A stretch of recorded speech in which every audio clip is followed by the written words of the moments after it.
Good morning student. आप सभी का स्वागत है आपके अपने channel geography with Manish channel पर। तो आज से हम एनसीईआरटी ज्योग्राफी 12th क्लास की सीरीज़ शुरू करने जा रहे हैं। तो इसमें हमारी 2 बुक हैं, तो हम दोनों बुक की इसमें रीडिंग करेंगे। तो इसमें हमारी फर्स्ट बुक है मानव भूगोल के मूल सिद्धांत। सबसे पहले इस बुक को शुरू करेंगे। तो सबसे पहले आप सभी इस चैनल को सब्सक्राइब कर लीजिए ताकि आगे आने वाली जो भी वीडियो हैं उन सभी के नोटिफिकेशन आपको डायरेक्ट मिलते रहें। तो आइए शुरू करते हैं हमारी फर्स्ट बुक मानव भूगोल के मूल सिद्धांत। इसका फर्स्ट चैप्टर है आपका मानव भूगोल की प्रकृति एवं विषय क्षेत्र।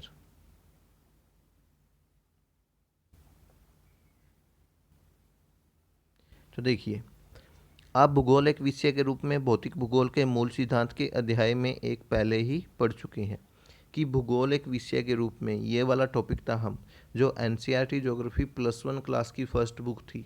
भौतिक भूगोल के मूल सिद्धांत उसका फर्स्ट चैप्टर था, उसमें हम इस पूरे चैप्टर को पढ़ चुके हैं। क्या आप इसकी अंतर्वस्तु को याद कर सकते हैं? क्या आप याद कर सकते हैं उसमें क्या क्या पढ़ा था?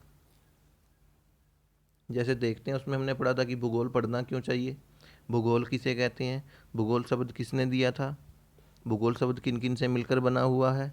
उसके बाद हमने पढ़ा था कि भूगोल की पढ़ने की जो 2 उपागम या विधियाँ कौन कौन सी हैं।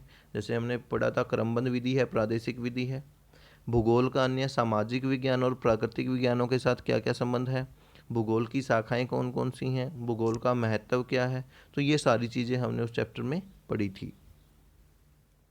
इस अध्याय ने बृहत रूप से आपका परिचय भूगोल की प्रकृति से कराया था।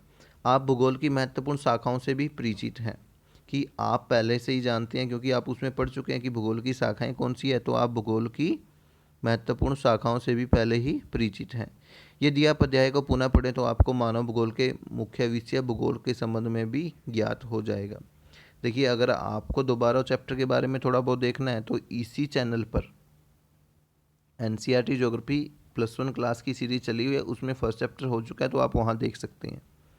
यदि आप अध्याय को पुनः पढ़ें तो आपको मानव भूगोल के मुख्य विषय भूगोल के संबंध में भी ज्ञात हो जाएगा।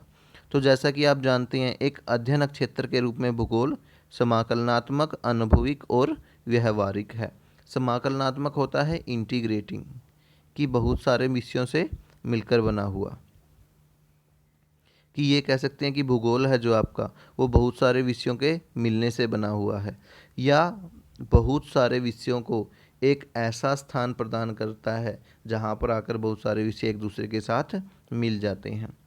अतः भूगोल की पहुंच विस्तृत है और किसी भी घटना अथवा परिघटना का जो दिक् एवं काल, दिक् मतलब होता है किसी भी स्थान, काल और समय, तो किसी भी स्थान और समय के संदर्भ में परिवर्तित होती है, उसका भौगोलिक ढंग से अध्ययन किया जा सकता है।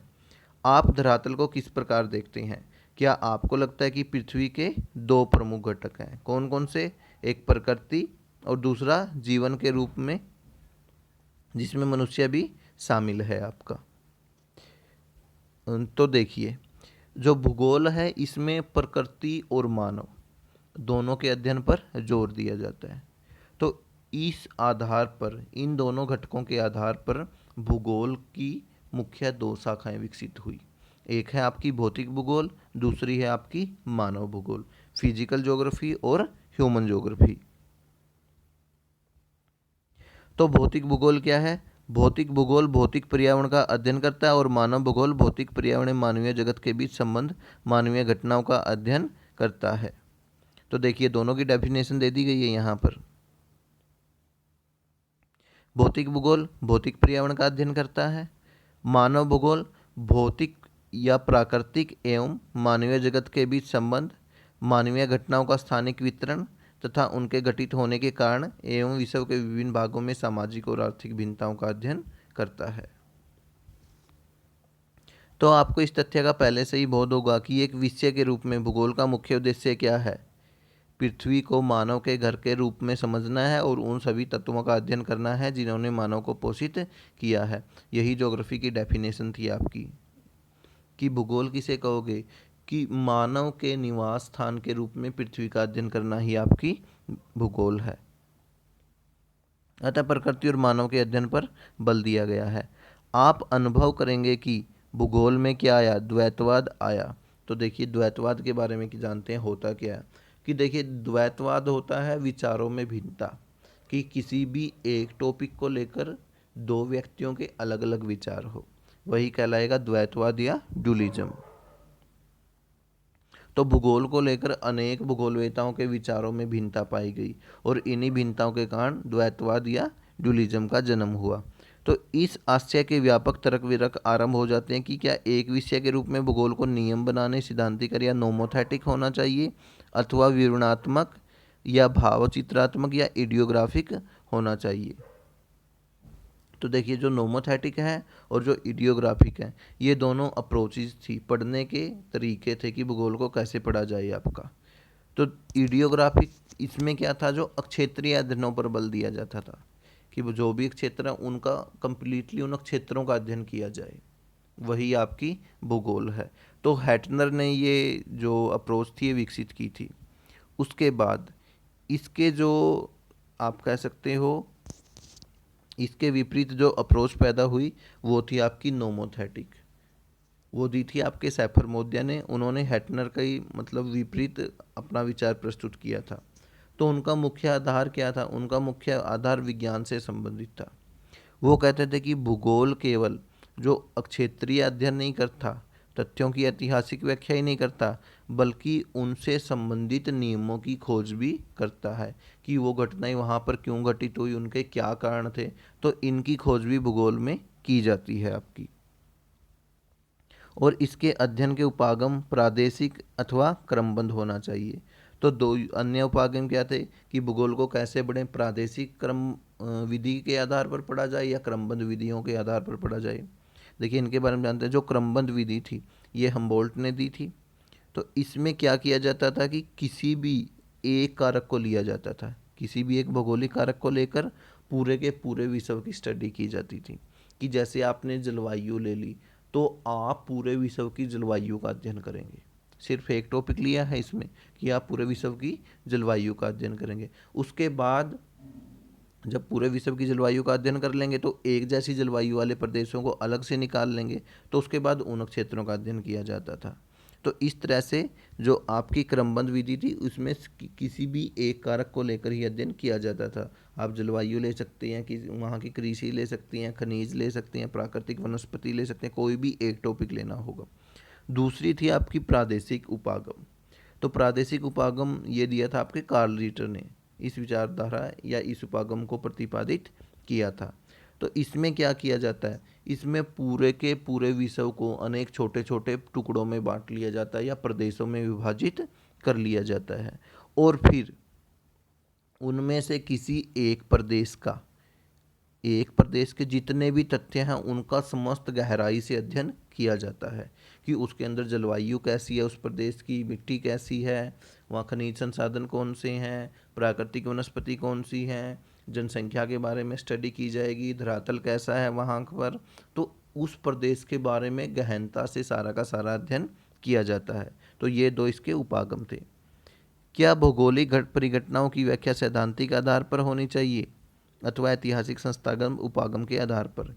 ये भौतिक अभ्यास के मुद्दे हैं और अंततः आप मूल्यांकन करेंगे कि प्रकृति और मानव के बीच वैध द्वैतता नहीं है, क्योंकि प्रकृति और मानव अविभाज्य तत्व हैं और इन्हें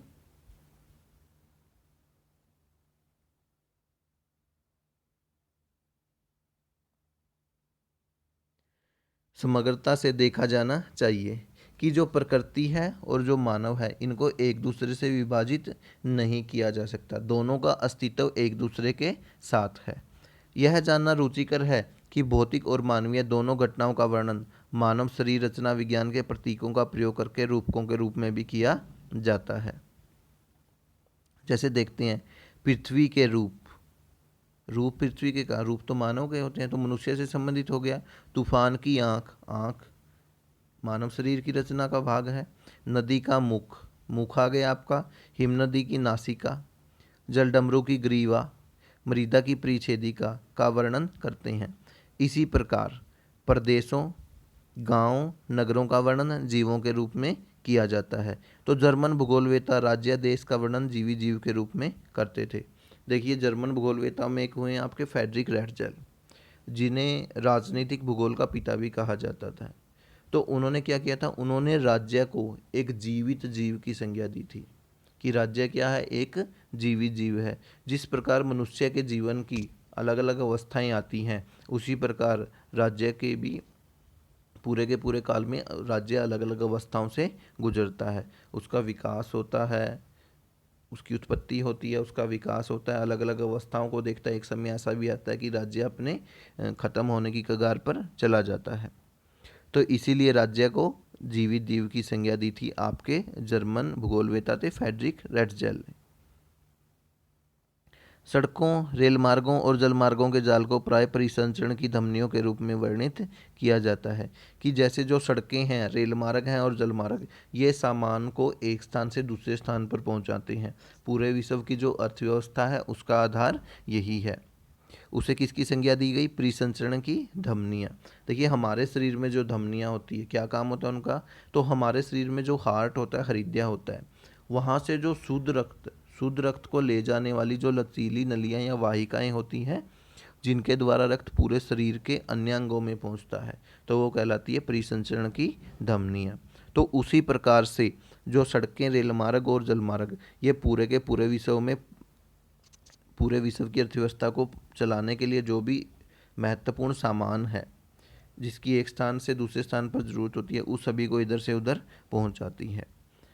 तो आप अपनी भाषा में ऐसे शब्दों और अभिव्यक्ति को एकत्रित कीजिए। अब मूल प्रश्न उत्पन्न होता है कि क्या हम प्रकृति और मनुष्य को पृथक कर सकते हैं जबकि वे इतनी जटिलता से आपस में जुड़े हुए हैं।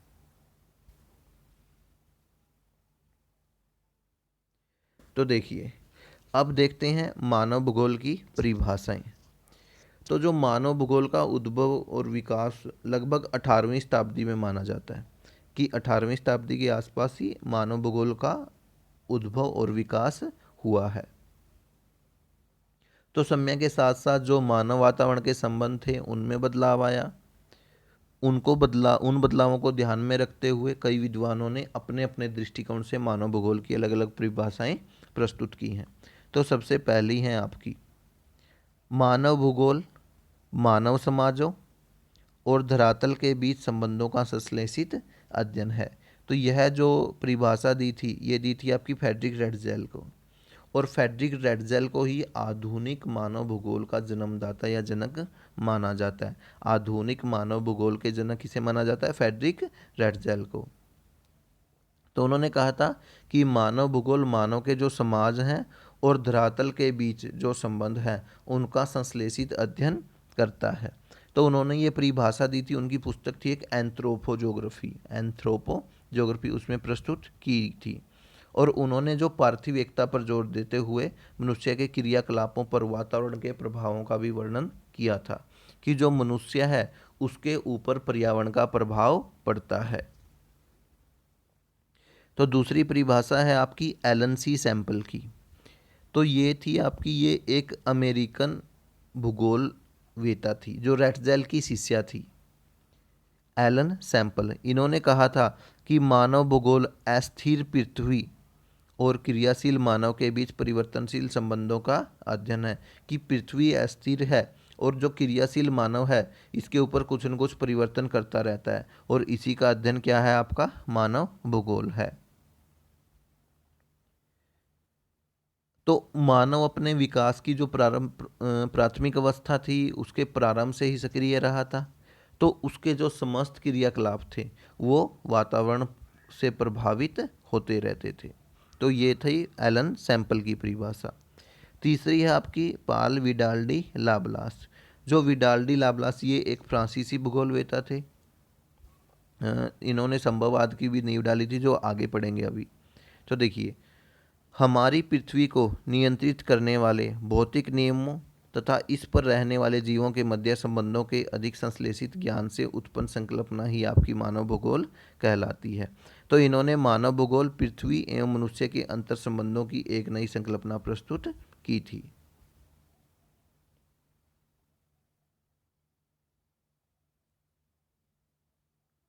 अब जानते हैं मानव भूगोल की प्रकृति के बारे में। देखिए, मानव भूगोल भौतिक पर्यावरण तथा मानव जनित सामाजिक सांस्कृतिक पर्यावरण के संबंधों का अध्ययन करता है। तो आप अपनी कक्षा 11वीं की पुस्तक भौतिक भूगोल के मूल सिद्धांत में भौतिक पर्यावरण के तत्वों का अध्ययन कर चुके हैं। तो कौन कौन से भौतिक पर्यावरण के तत्व पढ़े थे आपने?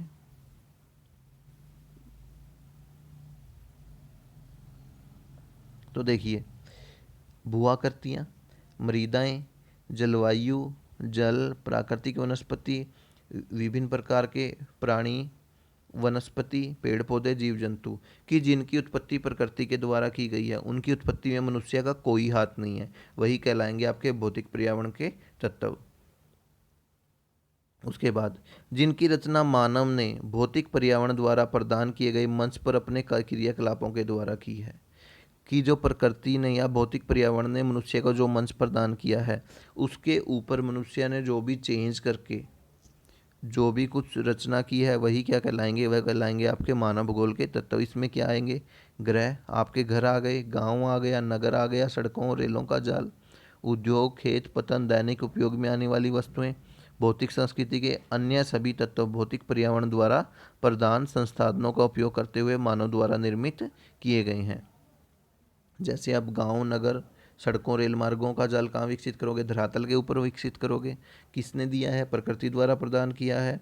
जैसे उद्योग, इंडस्ट्री कैसे लगाओगे? जो माइनिंग करोगे, खनिज निकालोगे, वो भी आपकी प्रकृति द्वारा दिया गया है। आपका खेत, पानी हो गया, जलवायु हो गई, तो उस पर डिपेंड है, प्रकृति पर निर्भर है। तो इस तरह से प्रकृति ने हमें एक मंच प्रदान किया और मनुष्य ने अपने टेक्नोलॉजी के बेस पर वहाँ पर जो भी परिवर्तन किया है, वही आएगा मानव भूगोल के तत्व।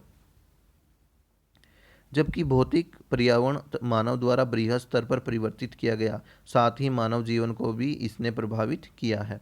तो जो आपका प्राकृतिक पर्यावरण है, उस अपनी टेक्नोलॉजी के बेस पर मनुष्य ने उसको प्रभावित किया है। लेकिन ऐसा नहीं है मनुष्य ने प्रभावित किया, जो प्राकृतिक वातावरण है वो भी मनुष्य को प्रभावित करता है। तो आगे बढ़ते हैं, मानव का प्राकृतिकरण और प्रकृति का मानवीकरण।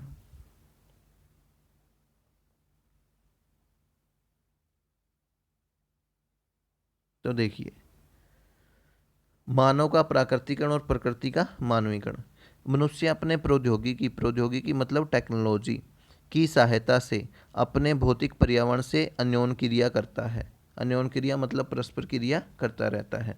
यह महत्वपूर्ण नहीं है कि मानव क्या उत्पन्न और निर्माण करता है, बल्कि यह अत्यंत महत्वपूर्ण है कि वह किन उपकरणों और तकनीकों की सहायता से उत्पादन और निर्माण करता है, कि वह कौन कौन सी तकनीकों का सहारा लेता है। प्रौद्योगिकी किसी समाज के सांस्कृतिक विकास के स्तर की सूचक है, कि किसी भी समाज, किसी भी एरिया में टेक्नोलॉजी कितनी ज़्यादा डेवलप है। जितनी ज़्यादा टेक्नोलॉजी अच्छी होगी, उस क्षेत्र का उतना ही ज़्यादा विकास होगा। मानव प्रकृति के नियमों को बेहतर ढंग से समझने के बाद ही प्रौद्योगिकी का विकास कर पाया। ऐसा नहीं है कि मनुष्य ने अपने आप ही टेक्नोलॉजी डेवलप कर ली, तो उसने कहाँ से सीखी? प्रकृति से ही वो चीज़ें सीखी। जैसे घर्षण और ऊष्मा की संकल्पनाएं, जो घर्षण और ऊष्मा की संकल्पनाओं ने अग्नि की खोज में हमारी सहायता की, उसी प्रकार डीएनए और आनुवंशिकी के रहस्यों की समझ ने हमें अनेक बीमारियों पर विजय प्राप्त करने के योग्य बनाया। अधिक तीव्र गति से चलने वाले यान विकसित करने के लिए हमने किसका सहारा लिया? वायु गति के नियमों का प्रयोग किया। आप देख सकते हैं कि जो प्रकृति का ज्ञान प्रौद्योगिकी के विकसित करने के लिए महत्वपूर्ण है, और प्रौद्योगिकी मनुष्य के पर्यावरण की आरंभिक अवस्थाओं में प्रकृति का ज्ञान प्रौद्योगिकी के विकसित करने के लिए महत्वपूर्ण है, और प्रौद्योगिकी मनुष्य पर पर्यावरण की बंदिशों को कम करती है। कि जैसे जैसे मनुष्य को टेक्नोलॉजी का ज्ञान होता गया, वैसे वैसे प्रकृति की मनुष्य के ऊपर से पकड़ कम होती गई है। तो प्राकृतिक पर्यावरण से अन्योन क्रिया की परस्पर क्रिया की प्रारंभिक अवस्थाओं में मानव इससे अत्यधिक प्रभावित हुआ था, क्योंकि जो स्टार्टिंग स्टेज थी मानव की, जो आदिमकालीन समाज था, उस समय पर इतनी ज़्यादा टेक्नोलॉजी डेवलप नहीं थी, और इसी कारण से मनुष्य प्रकृति से ज़्यादा प्रभावित रहता था। उन्होंने प्रकृति के आदेशों के अनुसार अपने आप को ढाल लिया।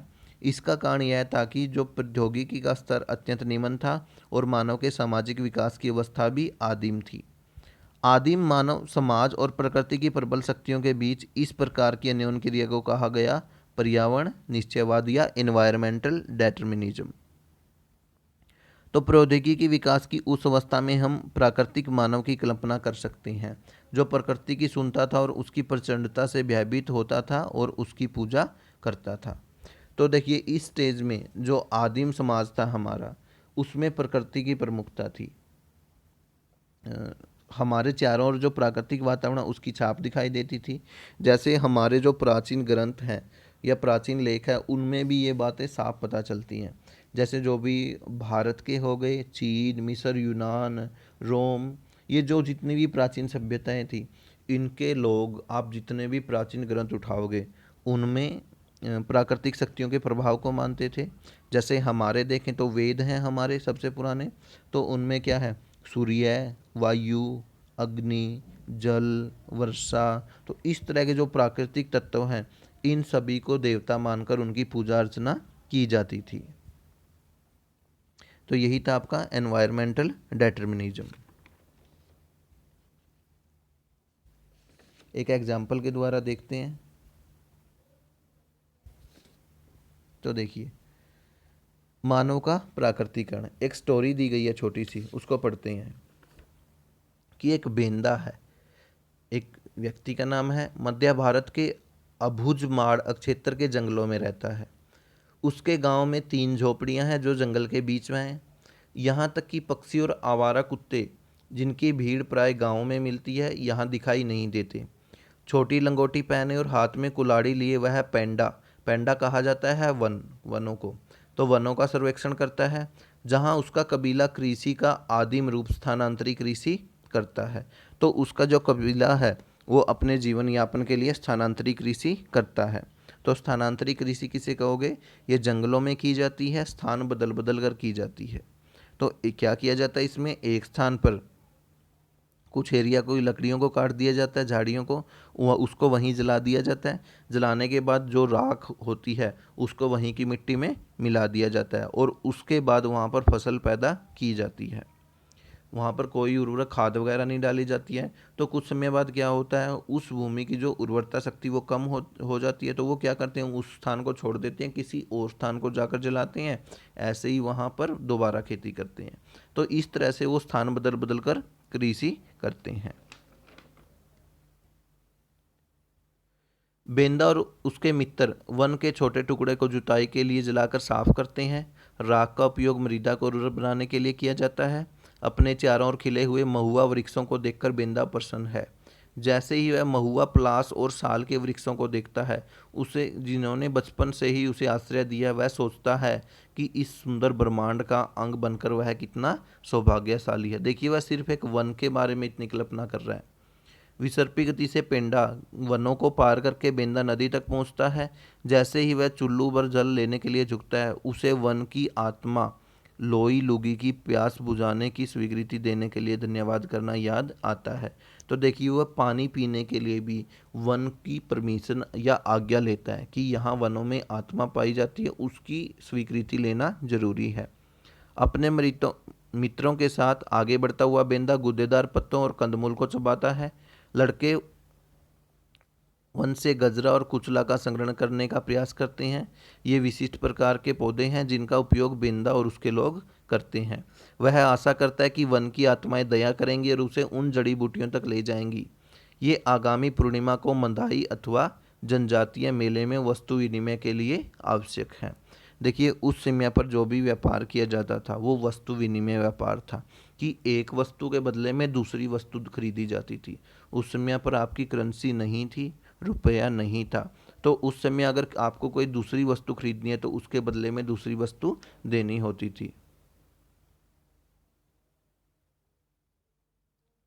वह अपने नेत्र बंद करके स्मरण करने का कठिन प्रयत्न करता है जो उसके बुजुर्गों ने उन जड़ी बूटियों और उनमें पाए जाने वाले स्थानों के बारे में समझाया था। वह चाहता है कि काश उसने अधिक ध्यानपूर्वक सुना होता। अचानक तभी पत्तों में खड़खड़ाहट होती है। बेंदा और उसके मित्र जानते हैं कि ये बाहरी लोग हैं जो इन जंगलों में उन्हें ढूंढते हुए आए हैं। एक ही प्रवाही गति से बेंदा और उसके मित्र सघन वृक्षों के वितान, के पीछे अदृश्य हो जाते हैं और वन की आत्मा के साथ एकाकार हो जाते हैं। तो देखिए इस स्टोरी में क्या दिखाया गया कि मनुष्य प्रकृति पर कितना निर्भर है। वह प्रकृति की स्वीकृति लेता है हर काम के लिए, उसी अपना रहन सहन उसी के अनुसार रखता है और उसी पर डिपेंड है।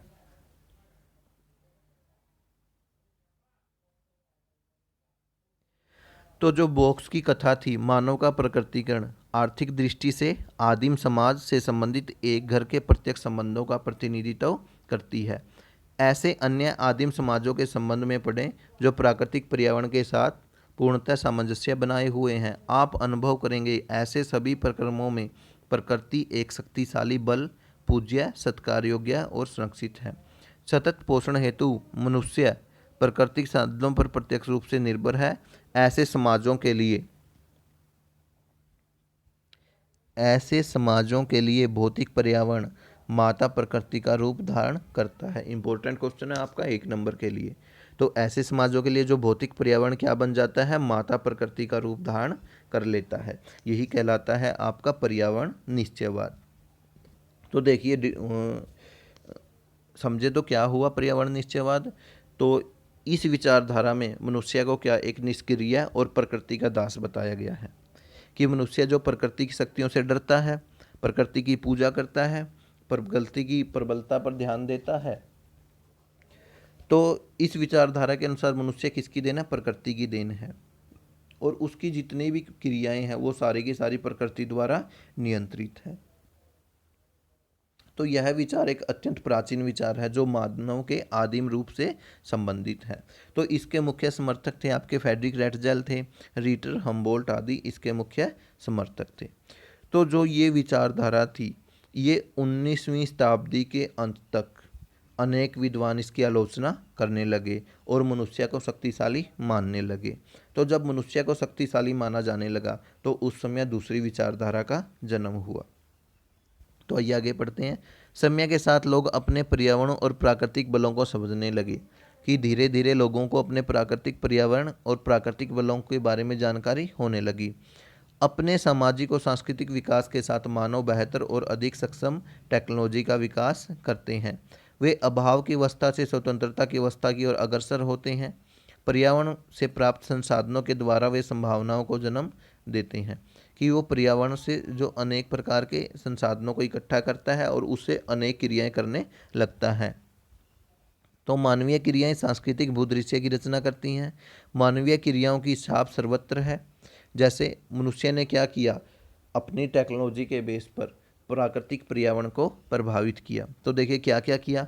जैसे अब मनुष्य ने क्या किया, जो उच्च भूमियाँ थी वहाँ पर स्वास्थ्य विश्राम स्थलों का निर्माण कर लिया, विशाल बड़े बड़े नगर बना लिए, खेतों का निर्माण किया, फलोद्यान का निर्माण किया, तरंगित पहाड़ियों पर चरागाहों का निर्माण किया, तटों पर पतनों का, समुद्र तट है वहाँ पर पतनों का निर्माण कर लिया, महासागरीय तल पर समुद्री इमारत का, अंतरिक्ष में उपग्रह भेज दिए कि जिसके बारे में जो आदिम मनुष्य था वो सोच भी नहीं सकता था। तो मनुष्य ने वो सभी कार्य कर लिए। तो पहले के विद्वानों ने इसे क्या नाम दिया, इसे नाम दिया संभववाद। तो इसके अनुसार क्या कहा गया कि प्रकृति हमें अवसर प्रदान करती है और मानव उनका उपयोग करता है और धीरे धीरे प्रकृति का मानवीकरण हो जाता है तथा प्रकृति पर मानव प्रभावों की छाप पड़ने लगती है। कि जैसे ही प्रकृति ने मनुष्य को क्या अवसर प्रदान किए, मनुष्य ने उनका उपयोग किया और धीरे धीरे प्रकृति पर मनुष्य का प्रभाव भी दिखाई देने लगता है।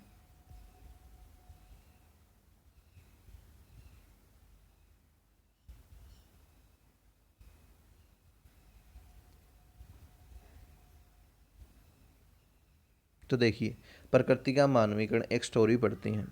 ट्रांडहाइम, ट्रांडहाइम शहर है आपका एक नॉर्वे का। देखिए नॉर्वे है यूरोप में, यूरोप में ऊपर मिलेंगे स्वीडन, नॉर्वे। तो वहाँ नॉर्वे के मध्य में एक शहर है ट्रांडहाइम। आप कह सकते हो कि आपका जो नॉर्थ पोल है उसके आसपास का, उत्तरी ध्रुव के आसपास का एरिया है। तो वहाँ सर्दियों का अर्थ है प्रचंड पवने और भारी हिम। कि जब सर्दियाँ आती हैं तो बिल्कुल प्रचंड पवनें पड़ती हैं, प्रचंड पवनें बिल्कुल ठंडी पवनें चलती हैं और बहुत अधिक बर्फ़ पड़ती है। महीनों तक आकाश अदीप्त रहता है कि कई महीने वहाँ पर सूर्य दिखाई नहीं देता है क्योंकि जब वहाँ सर्दियाँ आती हैं तो आपका सूर्य दक्षिणी गोलार्ध में होता है। दक्षिणी गोलार्ध में होने का मतलब है उत्तरी गोलार्ध के जो उत्तरी ध्रुव है वहाँ पर 6 महीने की रात चलेगी आपकी। तो कैरी प्रातः 8 बजे अंधेरे में कार में काम पर जाती है। सर्दियों के लिए उसके पास विशेष टायर हैं। ये दिखा रहा है कि जो प्रकृति पर मनुष्य ने किस प्रकार से विजय प्राप्त की है, कि जो प्राकृतिक वातावरण में किस प्रकार से परिवर्तन करके उसको अपने रहने योग्य बनाया है। सर्दियों के लिए उसके पास सर्दियों के लिए उसके पास विशेष टायर हैं और वह अपनी शक्तिशाली कार की लाइटें जलाए रखती है। उसका कार्यालय सुखदायक 23 डिग्री सेल्सियस पर कृत्रिम ढंग से गर्म रखा गया है। देखिए बिल्कुल ठंडा एरिया है, वहाँ भी कृत्रिम ढंग से उसका जो भी ऑफिस है उसको गर्म रखा गया, 23 डिग्री सेल्सियस टेम्परेचर रखा गया है। विश्वविद्यालय का परिसर जिसमें वह काम करती है कांच के एक विशाल गुंबद के नीचे बना हुआ है।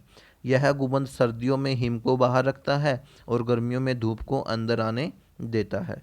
तापमान को सावधानीपूर्वक नियंत्रित किया जाता है और वहाँ पर्याप्त प्रकाश होता है। यद्यपि ऐसा रुक्ष मौसम में नई सब्जियां और पौधे नहीं उगते। देखिए वहाँ पर बहुत ज़्यादा कम टेम्परेचर है तो इस वजह से वहाँ पर पेड़ पौधे न के बराबर पाए जाते हैं। तो कैरी अपने डेस्क पर आर्किड रखती है।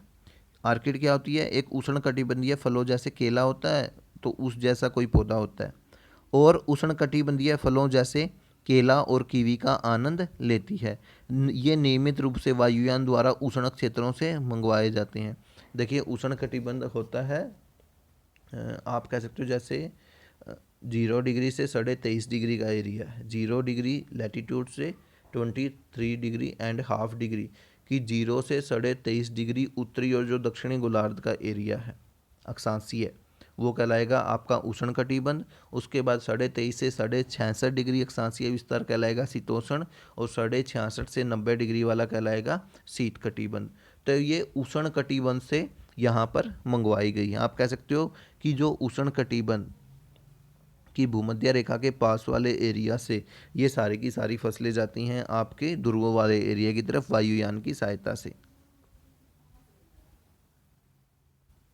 माउस की एक क्लिक के साथ कैरी नई दिल्ली में अपने सहकर्मियों से कंप्यूटर नेटवर्क के द्वारा जुड़ जाती है।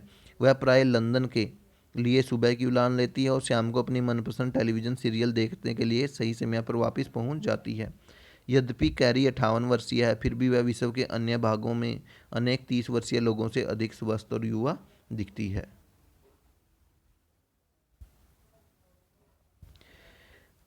तो क्या आप कल्पना कर सकते हैं कि ऐसी जीवन शैली कैसे संभव हुई?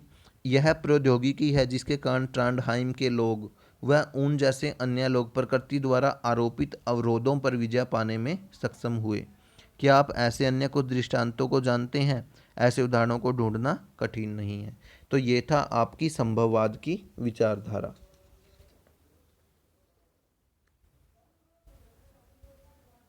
तो देखिए जानते हैं संभववाद।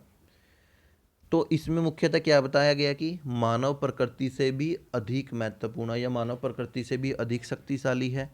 वह अपनी बुद्धि बल और कार्यकुशलता के आधार पर पर्यावरण को प्रभावित करता है। तो इसमें कहा गया कि मानव पर्यावरण की कठपुतली नहीं है, बल्कि मानव प्रकृति का दास नहीं है। समय के साथ मानव ने विज्ञान और तकनीकों का विकास किया और प्रकृति की शक्तियों पर विजय पाने में सफल हुआ है। इसके एग्जाम्पल भी आपको पता चल गए। जैसे मनुष्य है, जल पर नहीं चल सकता लेकिन तैर सकता है। जहाँ खुद उड़ नहीं सकता, जहाज में सफ़र कर सकता है। जैसे गर्मी और सर्दी, उसके बचने के लिए गर्मी के लिए एसी का निर्माण कर लिया, सर्दी के लिए गर्म हीटरों का निर्माण कर लिया है। तो यही विचारधारा कहलाती है आपकी संभववाद। अब बात करते हैं जो तीसरी विचारधारा थी, वो कहलाएगी आपकी पर्यावरण निश्चयवाद, नव निश्चयवाद। तो ये विचारधारा ऑस्ट्रेलियाई भूगोलवेत्ता थे आपके एक ग्रिफिथ टेलर, उनके द्वारा प्रतिपादित की गई थी। तो भूगोलवेत्ता ग्रिफिथ टेलर ने एक नई संकल्पना प्रस्तुत की जो दो विचार पर्यावरण निश्चयवाद और संभववाद के बीच मध्य मार्ग को परिलक्षित करती है। उन्होंने इसे नव निश्चयवाद का नाम दिया। तो उन्होंने क्या कहा कि ना तो प्रकृति मुख्य है ना मानव मुख्य है। अगर दोनों एक दूसरे के साथ मिलकर चलेंगे तो दोनों ही मुख्य हैं आपके। तो उन्होंने इन दोनों के बीच का रास्ता निकाला, तो उन्होंने इसे नवनिश्चयवाद अथवा रुको और जाओ निश्चयवाद की भी संज्ञा दी है। तो दूसरा नाम क्या आ गया? रुको और जाओ निश्चयवाद। आप में से जो नगरों में रहते हैं और जो नगर देख चुके हैं जरूर जानते हो कि चौराहे पर यातायात का नियंत्रण बत्तियों द्वारा होता है। जैसे आप देखते हो रेड लाइट लगी होती है, तो जो लाल बत्ती का अर्थ क्या होता है? रुको। एम्बर या पीली बत्ती जो लाल और हरी के बीच में रुककर तैयार रहने के लिए अंतराल प्रदान करती है, और हरी बत्ती का अर्थ होता है जाओ। तो संकल्पना दर्शाती है कि ना तो यहाँ नितांत आवश्यकता, तो देखिए यहाँ नितांत आवश्यकता की स्थिति, पर्यावरण निश्चयवाद की आवश्यकता, और न ही बिल्कुल स्वतंत्रता संभववाद की आवश्यकता है। ये कह रहा है कि हमें ना तो बिल्कुल पर्यावरण निश्चयवाद चाहिए और ना ही हमें संभववाद चाहिए, कि ना तो हमें ऐसा चाहिए कि प्रकृति ही हमारे ऊपर सब कुछ करती रहे, जैसे प्रकृति चाहे हम वैसे ही ढालते रहें, और ना ही हमें संभववाद की मनुष्य प्रकृति के साथ अपनी मनमर्जी से जो चाहे वो करता रहे, ऐसा चाहिए। तो इसका अर्थ है कि प्राकृतिक नियमों का पालन करते हुए हम प्रकृति पर विजय प्राप्त कर सकते हैं, कि हम प्रकृति के नियमों का पालन करते हुए भी अपना विकास कर सकते हैं। उन्हें लाल संकेतों पर प्रत्युत्तर देना होगा, और जब प्रकृति रूपांतरण की स्वीकृति दे तो वे अपने विकास के प्रयत्नों से आगे बढ़ सकते हैं। कि जब प्रकृति रेड सिग्नल दिखाए तो हमें रुकना होगा, कि प्रकृति का जब ज़्यादा दोहन हो जाएगा तब हमें अपनी एक्टिविटी बंद करनी होगी। जब दोबारा से प्रकृति अपने आप को रिकवर कर ले तो उस समय मतलब ग्रीन सिग्नल मिल जाएगा, तो उस समय हम आगे बढ़ सकते हैं और अपना विकास कर सकते हैं। इसका तात्पर्य है कि उन सीमाओं में जो पर्यावरण को हानि न करता हो संभावनाओं को उत्पन्न किया जा सकता है, तथा अंधाधुंध रफ्तार दुर्घटनाओं से मुक्त नहीं होती।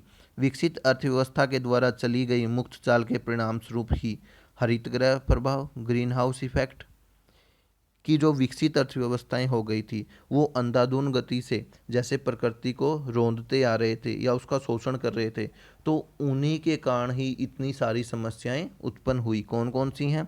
एक हो गई आपकी ग्रीन हाउस इफेक्ट, हरितगृह प्रभाव, जो टेम्परेचर बढ़ रहा है, ओजोन परत अवक्षय, ओजोन परत का जो ह्रास हो रहा है, जो आपकी सूर्य से आने वाली अल्ट्रावायलेट रेज को रोकती हैं, भूमंडलीय तापन, ग्लोबल वार्मिंग, पूरे विश्व का तापमान बढ़ रहा है। इसी कारण से जो पीछे हटती हिम नदियाँ जो ग्लेशियर हैं वो पिघल रही हैं और पीछे की तरफ हट रही हैं। निम्नीकृत भूमियाँ, जो भूमियाँ खराब हो रही हैं, मिट्टी खराब हो रही है। तो ये सारे के सारे कारण किस वजह से हैं? कि जो विकसित अर्थव्यवस्था थी, जो डेवलप इकोनॉमी थी, उन देशों के द्वारा क्या किया गया? अंधाधुंध गति से पर्यावरण का ह्रास किया गया। तो नवनिश्चयवाद संकल्पनात्मक ढंग से एक संतुलन बनाने का प्रयास करता है जो संभावनाओं के बीच अपरिहार्य चयन द्वैतवाद को निष्फल करता है। तो ये था आज का हमारा टॉपिक, आज हम यहीं तक पढ़ते हैं। तो नवनिश्चयवाद के बारे में थोड़ा देखते हैं। तो क्या बना? प्रकृति और मानव, इसमें दोनों को महत्वपूर्ण माना गया, और नवनिश्चयवाद विचार प्रकृति, इसमें दोनों को महत्वपूर्ण माना गया है। और प्रकृति मानव के विकास को अवसर उपलब्ध कराती है और मानव उसका प्रयोग करके अपना विकास कर सकता है। तो ये था आपका नवनिश्चयवाद, ग्रिफिथ टेलर द्वारा प्रस्तुत किया गया था आपका। दूसरा नाम था इसका रुको और जाओ निश्चयवाद, स्टॉप एंड गो डिटर्मिनिज्म। तो यहाँ तक पढ़ते हैं और इससे रिलेटेड क्वेश्चन देखते हैं। मानव भूगोल को परिभाषित कीजिए। मानव भूगोल की प्रकृति से आप क्या समझते हैं? मानव के प्रकृतिकरण से आप क्या समझते हैं? पर्यावरण निश्चयवाद के विचार से क्या समझते हैं, इसकी विशेषताएं बताइए। प्रकृति के मानवीकरण किस प्रकार हो जाता है, स्पष्ट कीजिए। संभववाद विचार से क्या समझते हैं, इसकी प्रमुख विशेषताएं बताइए। नवनिश्चयवाद विचार से आप क्या समझते हैं, इसकी प्रमुख विशेषताएं बताइए। अथवा इसी का दूसरा नाम है रुको और जाओ निश्चयवाद, किसे कहते हैं, इसकी प्रमुख विशेषताएं बताइए। प्रौद्योगिकी के विकास के लिए प्रकृति का ज्ञान किस प्रकार महत्वपूर्ण है, उपयुक्त उदाहरण सहित स्पष्ट कीजिए। प्रौद्योगिकी मनुष्य पर पर्यावरण के नियंत्रण को किस प्रकार कम करती है, उदाहरण सहित स्पष्ट कीजिए। तो ये सारे के सारे क्वेश्चन इसी पार्ट से रिलेटेड हैं। तो इसी के साथ आज का हमारा फर्स्ट पार्ट कंप्लीट होता है। जल्दी मिलते हैं नेक्स्ट पार्ट के लिए, तब तक के लिए थैंक यू।